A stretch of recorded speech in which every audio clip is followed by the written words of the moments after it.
Bensons were a family like any other, broken in its own unique way.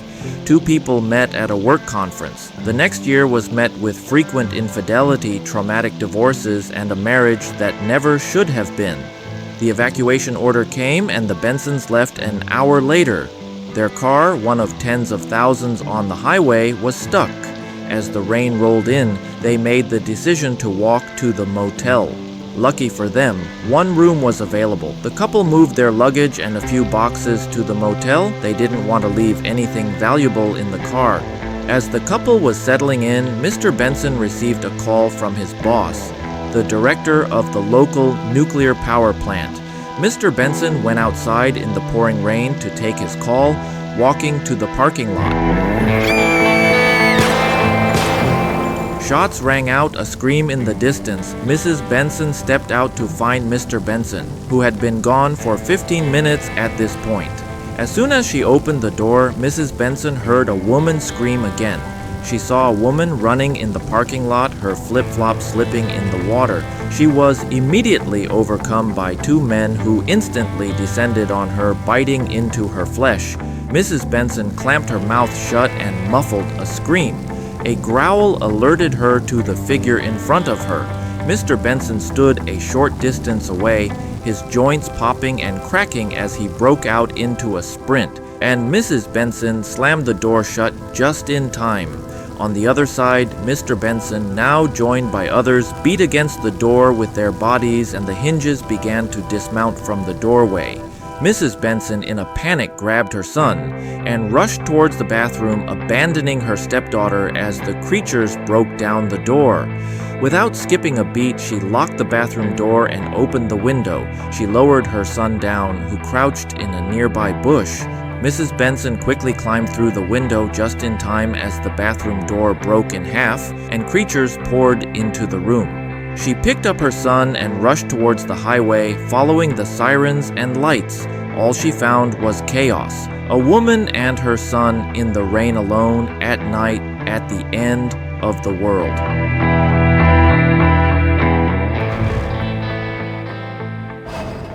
The city's mayor wanted there to be a mass fallout shelter being built when the power plant was in the works, but because of the belief of engineers, technicians, contractors, and the CEO stating that the new plant would be foolproof and there was no need to worry about a meltdown ever happening, the mayor continued to insist that they should be responsible. This created a conflict between bureaucracies and lawyers. As the power plant was near to completion, the mayor finally convinced them to build it because the citizens were protesting more and more as they started seeing the cooling towers being built.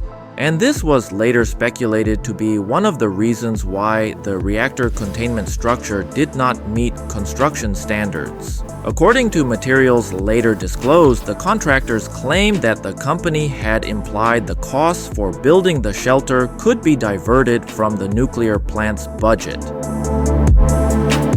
So the company finally folded for the demands of the people and the mayor. They started to do the construction to give the city a sense of peace of mind in case of a natural disaster that citizens have a place to escape to on the other side of town. But they were slow at it because of their belief. The tunneling did get underway, but the steel plate and lead to be put up on the outside of the concrete walls was taking a toll with shipping by rail and ship. The meltdown happened within 2 years of operation, and the only plan of escape was by road, and everyone was mass panic as the sirens from the power plant were blaring. And you might be wondering what happened to the mayor after the disaster. I was told that they are actually safe. The mayor's uncle is a conspiracy theorist and doomsday prepper. This also is the reason why the mayor wasn't being taken seriously, because of the mayor's crazy uncle. And the uncle built an underground shelter for him and his entire family on their grandparents' old farm that was left to him after their passing. Despite the belief that the mayor and his family had escaped the disaster, no one ever saw them again.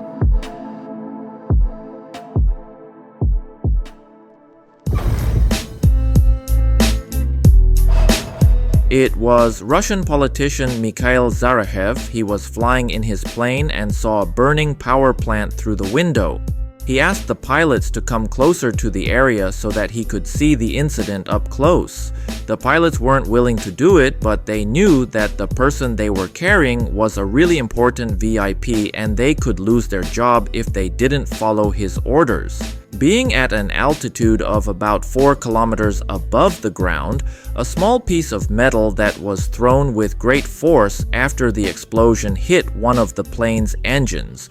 Due to the low altitude, the pilots were unable to do anything. The plane began to dive. The pilots noticed a piece of flat road, but unfortunately they flew into the forest next to the road, crashing the plane on a nearby power line, and as a result, the power tower overturned. According to a recent post by an anonymous whistleblower, they revealed a classified document rated at level 4 or above, detailing the investigation report of the crashed flight. Flight 489 was flying out research personnel from the nearby military base. A key scientist, Dr. Carl Davis, had been working on covering up the plant's explosion only hours after it happened. Little did anyone on that plane know that Dr. Davis was infected. While on the flight, he became violent. And this is shown in the last message sent out by the pilots of the flight. We have fuel for 10 hours and we have 1 sold on board. 10 hours of fuel, 13 hours of 13 souls on board. You have an engine fire. Oh, correct. Lockdown fire, we are coming back. The recording ends 5 minutes before the plane crashes. One survived the immediate crash but died later in hospital due to his injuries. Another 12 people died due to the plane's impact and the pole collapsing. Dr. Davis was believed to have been infected while coming into contact with patient 0 Jonathan Howard, who had been at the nuclear plant at the time of the disaster due to visiting his friend who was working there.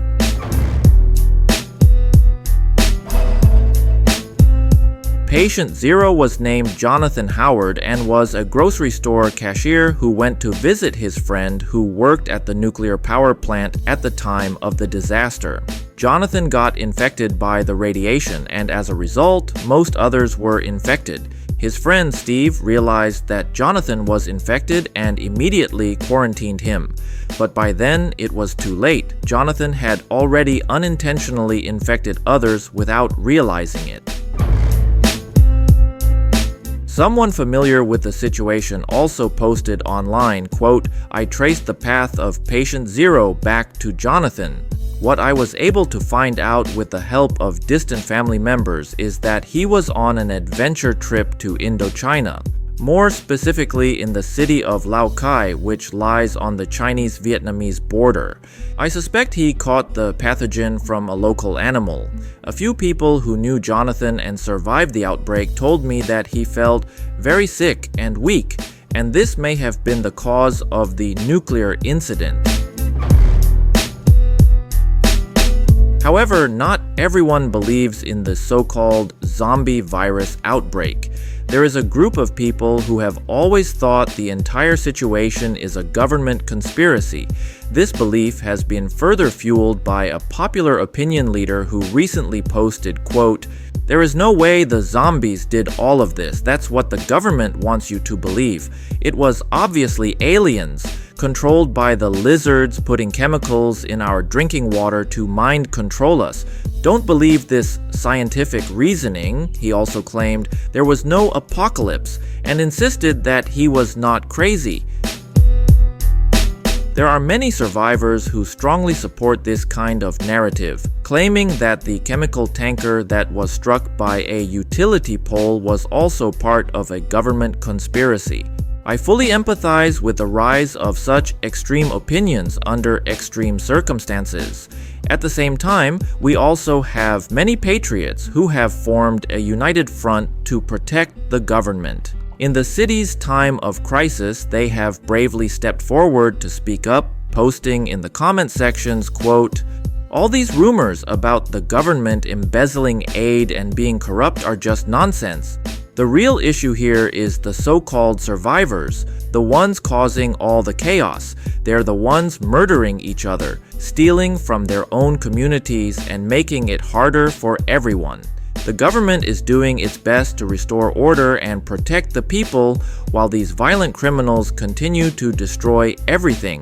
That's why the newly elected head of the Department of Homeland Security has announced the Reclamation Plan.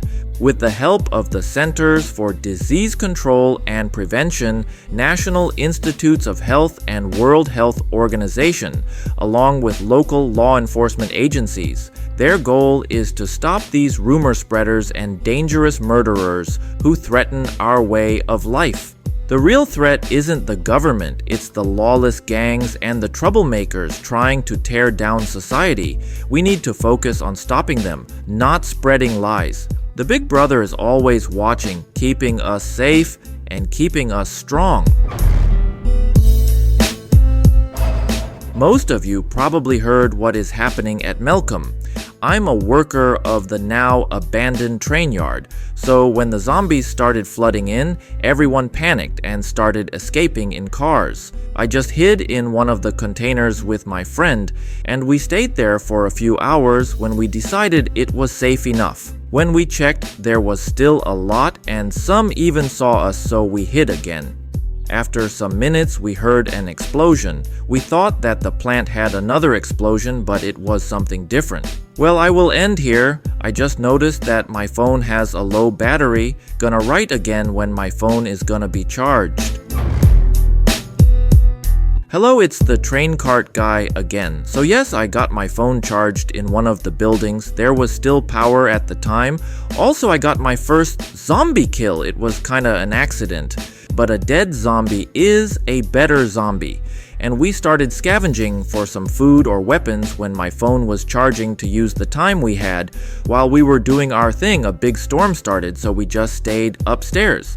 It was quite a long storm. When it finally stopped raining, after like a day, the whole area was just flooded, and the water was strangely red. Well, we just didn't leave. We were just too scared, thinking that the water was infected and we were all going to die from dehydration. Well, I have to cut it short. Some guys in Humvees rolled in. Maybe it's the military finally rescuing people. But unfortunately, as we all later came to know, the military never got involved in any of it.